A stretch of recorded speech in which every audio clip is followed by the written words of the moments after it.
Hey, Scott from MyGrowthRings.com here, and here happens to be in a Holiday Inn Express just outside of Minneapolis, Minnesota, where I've been all week long doing some training for work. But we are here to do two things. We're going to do our Stump Q&A. That's the follow-up to the weekend video, which happened to be Monday. And in this case, we were talking about using Google Patents, and we're also going to do the drawing for the winners in the 5,000 subscriber contest, celebrating 5,000 subscribers on this channel. But really the most important subscriber is you, and we both know that. So let's go ahead. I'm going to show you a little bit about how the sausage is made here, if you don't mind. And I'm going to share my screen, and I'm going to take you to kind of the back office of YouTube. And you can see here that I can go to my content, and I can select the video that I want to explore a little bit. And we'll click on the comments, and you can see I have the ability to filter these a little bit. Not filtering them, I can just go through and click and things like that.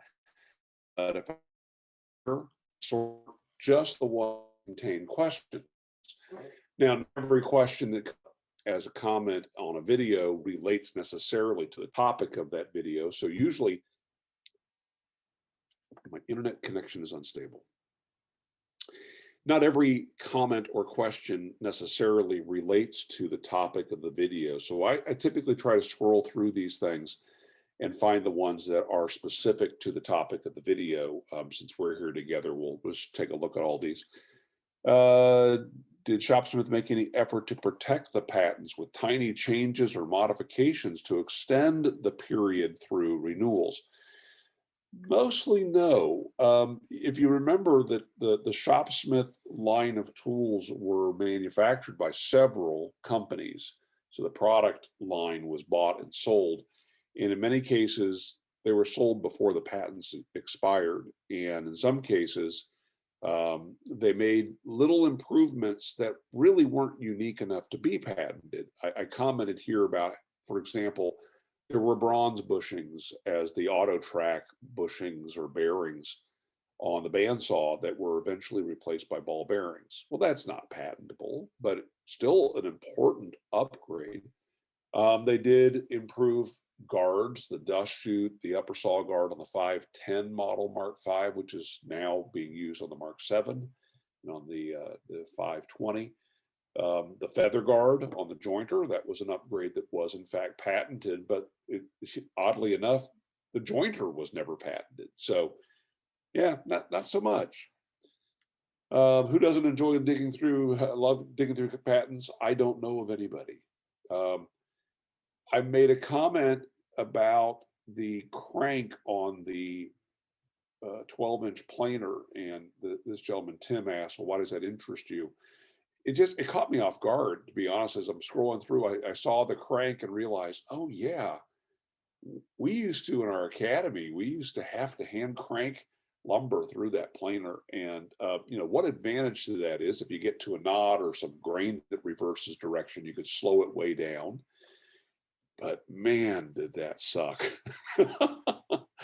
So when they finally came up with the motorized version of that, and it was an upgrade that you could do as well, it has a variable speed controller on it. So you can do the same thing, controlling the tear out. Let's see, congratulations on the 5,000. If possible, can I get your opinion on the Shopsmith oscillating drum sander? Yeah, you know, I was a beta tester of that. I still have mine. It works great. And I like it. So especially if they're on sale, that's even better, or catch one used as well. You mentioned there are 3 types of patents, but I only mentioned 2. I forgot to mention the fact that you can patent plants, you know, horticulture. Enjoyed this. Do more of these, please. Found a Shopsmith standalone planer. When were these made? Are parts still available? Yeah, the Shopsmith planer is kind of the McRib of the Shopsmith world. It has come and gone a couple times. only because there are some parts that Shopsmith doesn't manufacture that they buy. They buy the motor for the feed, for example, and some of the components of the feed mechanism, and those, for whatever reason, have been difficult to locate. So there have been periods of time, kind of droughts, that if you have a problem with yours, you're out of luck. So anyway, those were made from the 1980s and then sporadically over the last 20 years. Got myself a Mark V in 1992. The question here is, will I do something on the scroll saw? Yes, I will be doing something on the scroll saw, probably pretty soon, actually. In your other bandsaw video, you discussed other manufacturers that use the AutoTrack wheel design because the shop's a patent, and it's been out of patent for years, blah, blah, blah. Why hasn't anybody copied it? I suspect the reason it hasn't been copied is you can't just take that patent and reverse engineer it. There is more to why that tool functions the way it does than meets the eye. You need to know exactly the properties of the metal that Shopsmith uses. And then from there, you've got to know exactly how that's to be cast, formed, extruded. All those components have to work together, because it's not just tensioning. It's not just tracking. That as you increase tension, the tilt on the wheel changes automatically. And that's not something you can just knock out of cast iron like Total Shop did. It isn't going to work. So yeah, I suspect that's why it hasn't been copied. It's really more complex than it appears. What are your favorite tools from Shopsmith? I've said before, it's the bandsaw. However, I can hardly use my table saw without using the joiner. So it's a little bit of an unsung hero. So those two really go hand in hand. Peter says, you giving away a Shopsmith? Okay. When I worked for Shopsmith, when I started in the 1980s, all of those clones were hitting the shores from Taiwan. And we were really struggling to protect what we could. And again, the products had gone into public domain as far as the patents were concerned. But what we could stop them from doing is using the name Shopsmith. They were trying to argue, well, the name of the tool is generic. It's, that is a Shopsmith. And Shopsmith argued that, look, the name of our company is Shopsmith. The product line is the Shopsmith product line, but that machine's a Mark V. In fact, it's a Mark V model 510. And so they've kind of forced us to stop calling it a Shopsmith. It was always, this is my Mark V. So am I giving away a Shopsmith? I'm not giving away a multi-purpose tool. And in fact, I'm not giving away anything from Shopsmith. So the answer to the question is no. What am I giving away? We're going to get into this in a minute, but I'm going to give away a few of my favorite things that I use in my shop all the time. And there's going to be, I don't know, about 10 winners today, and we'll get to that. Thanks for informative video. I wonder how difficult it would be to create a multi-level platform for the Shopsmith. Okay.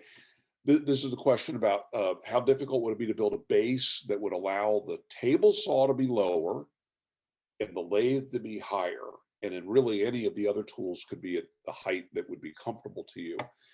For you as an individual to build, it's going to be a bit of a challenge. If Shopsmith would commit to it, they could do it, and I hope someday they will endeavor to do that, because it's something we've all asked for years. Now the challenge is, if it's able to move, is it possible that it could drop? So if you're performing some function and all of a sudden, boom, the thing drops down, that could be a problem. Now, the same thing could be said of our saw table. Any of the things we use, we got to be sure we lock down. But that's something, hey, Jim McCann, get on that. It's a great idea. And then it looks like our last question here, all of the My Growth Ring videos I've seen, except this one, have been shot in my garage shop. I'm pretty sure that I've heard you reference another shop. Why not film there or give us a tour? A little bit of background. So I do have another shop. It's close to my old home, which is 18 miles away from where we live now. I say that's not true. We just moved to an apartment. We now live a mile from that shop. Anyway, 18 miles from where we've lived for the last 3 years. So to run over to that shop to do something takes about an hour of my time. Also, during the period of the last several years, I've gone through this issue with my knees were becoming bone on bone, completely worn out. So 2 years ago, I had both of my knees replaced, but for probably 3 years prior to that, I couldn't stand on concrete. And that shop is not only a poured concrete floor, it's a poorly poured concrete floor. So it's kind of uneven and very uncomfortable. So over the course of the last about 5 years, the shop has become a storage place. Lots of tools have been delivered there from Craigslist buys. My son-in-law was storing a pair of skateboard ramps. We had some welding equipment there. My son and I sometimes film episodes of a YouTube channel we have called Markwood Men's Breakfast Club. Prior to COVID, we would go over there and just hang out in the back room of the shop, kind of the bench room. So now that we're living closer, now that my knees have been repaired, the plan is to spend some time getting the shop cleaned up a bit. And yeah, you'll see, we'll do some videos there. If you want to see it, you can go into my videos and scroll back to the earliest ones. I posted some videos a long time ago, and some of those were filmed in the shop. All right, so now let's get to the drawing. What we're going to do is I'm going to use a website here that has a random picker. And what I've done is I've pasted the URL of the video where I asked you to comment on. I've eliminated duplicate entries because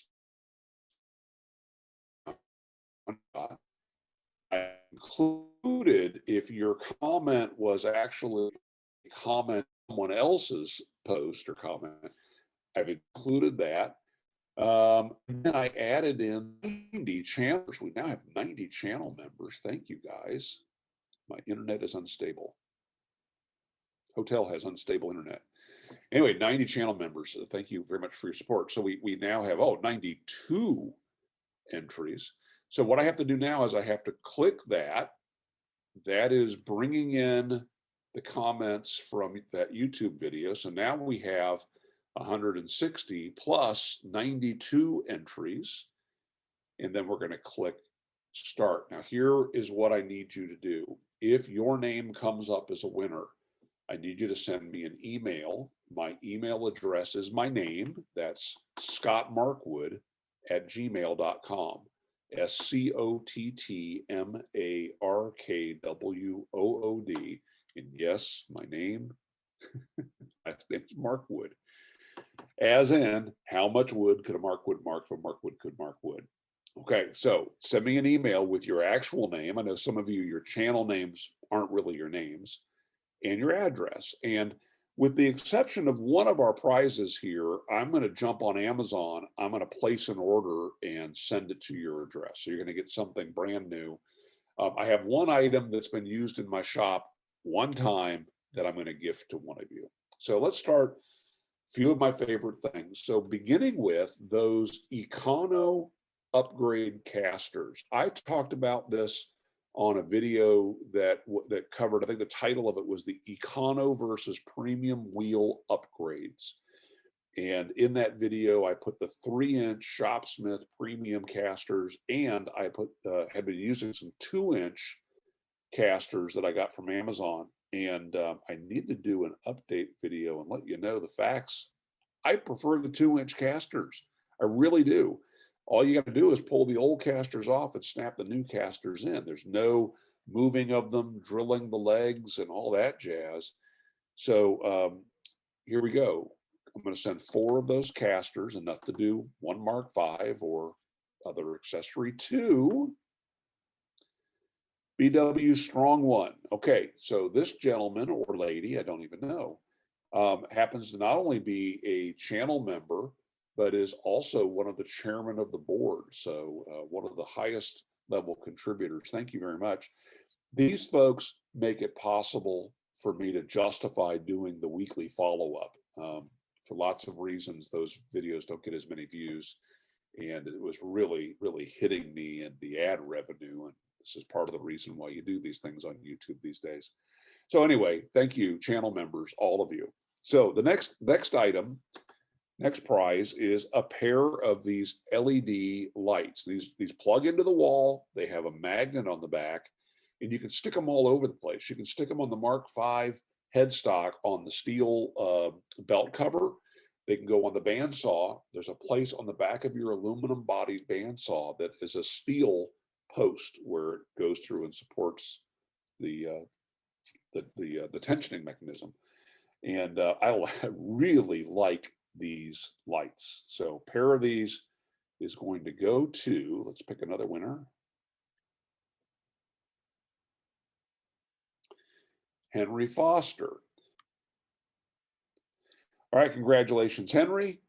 I played around a little bit with using battery operated lights, and I still have a battery light on the back of one of my bandsaws, but I just like these lights. They give out consistent light.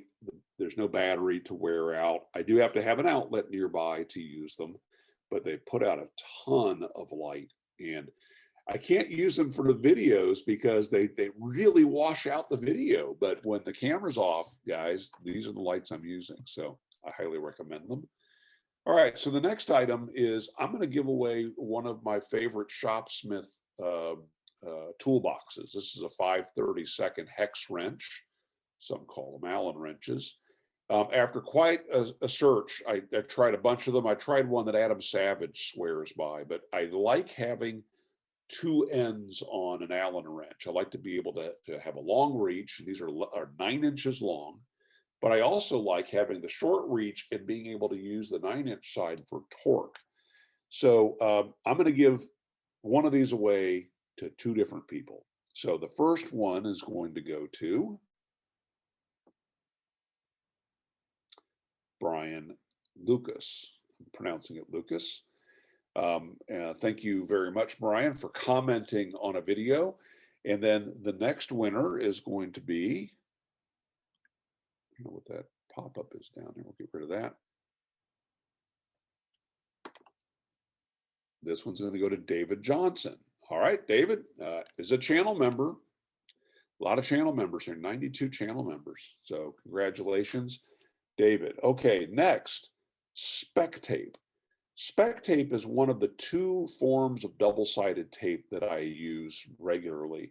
One I buy from Fast Cap. It's super thin, almost transparent.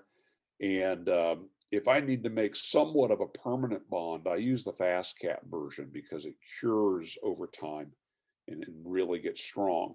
But if I want to be able to glue something or tape something together to make a cut, to drill, to route, and then I'm going to want to disassemble it, I use spec tape. And so this stuff is great, and a roll of that is going to go to Chad. Now, we actually have several Chads on this channel, but Chad, is it Wilderdike? Thank you very much for commenting on the video. By the way, I mentioned this particular tape in a couple videos, but specifically I mentioned it on a stumped Q&A video on complicated jigs and fixtures and why I don't make them anymore. And that stumped Q&A video predates the introduction of the channel membership. And so that one has not become private. All the earlier stumped Q&A videos are still visible. But if you're curious, the way that works, I do the follow-up videos. Those videos are live. Anybody can watch them for a week. And then they become private and they're for the channel members only, because really it's the channel members' support that has paid for those videos. So those belong to them. All right, the next item is a center finder. This is a tool that I use anytime I'm turning, usually for finding the center of a spindle, but can also be used for faceplate turning and for other things. And this one is going to go to Isaac Starnes, my son's brother-in-law. I should eliminate Isaac, but you know what? I'm going to go to Isaac's shop and we're going to do a video on installing, changing, aligning the knives on a Shopsmith planer. So, I'll pay my way with the center finder. Isaac, you're going to love this thing. Okay, the next one is a remote switch. Now, this was a switch, somebody was bugging me because I was having to reach around the bandsaw to plug in my shop vacuum every time I needed it. And I mentioned that I bought a switch from Harbor Freight, but it worked so inconsistently, and it wasn't designed for the amperage of my shop vacuum. So I bought another one from Amazon that didn't work, that actually claimed to be 15 amps, but when I got it, it said 10 amps max on it. This one I bought, I like it a lot. However, someone pointed out that there is one comment on Amazon that questions its ability to be able to support a shop vacuum. I would argue that the answer to that is probably in the kind of use that we get where we turn it on and for a minute of cutting, um, it supports it, but probably wouldn't want to run a higher amperage motor continually on these switches. But if you win this, use your best judgment on it. I like it, and it claims to handle 15 amps. So that one's going to go to Bill. Is it Seward? I wish you could be here to answer this. I'm sorry, Bill. It goes to Bill. Thank you, Bill. The next one, a sliding T-bevel. I used this to align the fence, and did this. It kind of introduced the concept of using a sliding bevel on the video, should you add the mag fence to your Shopsmith bandsaw. I did a follow-up in quite a bit more detail on a stumped Q&A video that is now private. And in that video, I introduced this tool. Now, I have one that was made in Japan that I got from my father-in-law, and it works like the one that I'm giving away here. That is, you can turn on it on the top. So the lock is super easy to do. You can tighten it without shifting anything, and it is preferred by Swanson, I believe it is. Right? My internet's unstable. Anyway, this one is going to go to David. Thank you, David. Appreciate the comment, and we'll get this out to you. Just send me your information. The next item, kind of a favorite thing. I bought this mechanical pencil, and I retired my other mechanical pencil that I liked a lot. And this is the reason why I wanted this. Is it is a pencil, and it's 3 different pens: a black, a blue, and a red. And we've all seen these, where whichever one you put up and push the button in, it's now that color. When you press the button, it retracts. As you can see there, though, I've had to tape it together because it's fallen apart. It no longer will accept a lead. This thing sucks. This is not a favorite thing. You're not getting this. What you are going to get is what I'm going back to, which is my old mechanical pencil. This one is cool because you extend it, and just by placing it back in your pocket, it retracts the pencil. And the thing works every time. It's a drafting pencil. You'll like it. You can use it for laying out things on your stock. Anyway, here it is. Let's give this one away.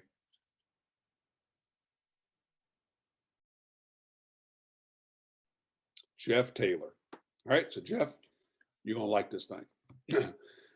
Okay, the next item, and we've got just a few more here, is a 6-inch engineer square. What I wanted to give away, and I did a video on a couple years ago actually, is what I consider my most used tool, and that is a Incra gauge. And some of you are thinking, I think you mean Incra jig, Scott, or Incra fence. I know what I mean. Incra gauge. It's a layout and measuring tool made by the people who make the Incra jig. I use this thing literally every time I'm in the shop. I have several of them, and I have them in both of my shops. And I use it all the time and would love to give you one, but they don't have them on Amazon, and I've been struggling trying to find them. Sometimes they're on over at at Woodcraft, and sometimes Highland Woodworking has them here and there, but just to make my life easy, I just wanted to find things on Amazon. I recommend that tool. But as I was thinking about an alternative to that, I realized, you know what? I use my engineer square almost as much. I use it a lot. So for setting the table parallel or square to the blade on the bandsaw, on your Shopsmith table saw, it's the jointer. Goodness, it's just hard to beat an engineer square. So this is a 6-inch engineer square, and it's going to go to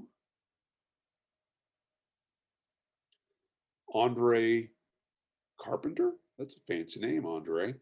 And this, oh, this is that moment where I start to realize, I wonder if I should have made this only domestic subscribers, because with a name like that, I'm probably shipping this to France. Anyway, thank you, Andre. Appreciate you stopping in and participating. And last but not least, certainly not least, what I'd like to share is I'm going to give away a 6-inch Freud safety dado set. You may have seen my dado blade video. I did a couple of them, but I did one specifically on stacked dado blades, and I showed that I have an 8-inch Freud safety dado blade that I've been using for probably 30 plus years. I bought an 8-inch backup for that, so I have a brand new one plus the one I've been using. And I bought a 6-inch one just to show that a 6-inch dado blade is absolutely viable. I used that thing in the video to make 3 cuts: a rabbet, a dado, and a groove, all on a piece of pine. I have no use for that dado blade, so it's going to go to one of you. I hope you want it. I hope you like it. And let me just pick the winner. Jeff Burgess. So congratulations, Jeff. Again, be sure to send me your contact information. We'll get that dado blade out to you and hope that you can use it. So let's just wrap this up, guys, gals. Again, thank you so much for being you and being a part of this channel, for commenting, questioning, just being part of the conversation. It makes it a lot of fun for me. I hope that you learn from it as well, and from each other. I hope you read the comments and comment on each other's comments, because again, to me, I think that this is very much part of a conversation. That's it for me. We'll get back home this weekend, try to get to the shop again and share a little bit more. And in the meantime, make it a great day.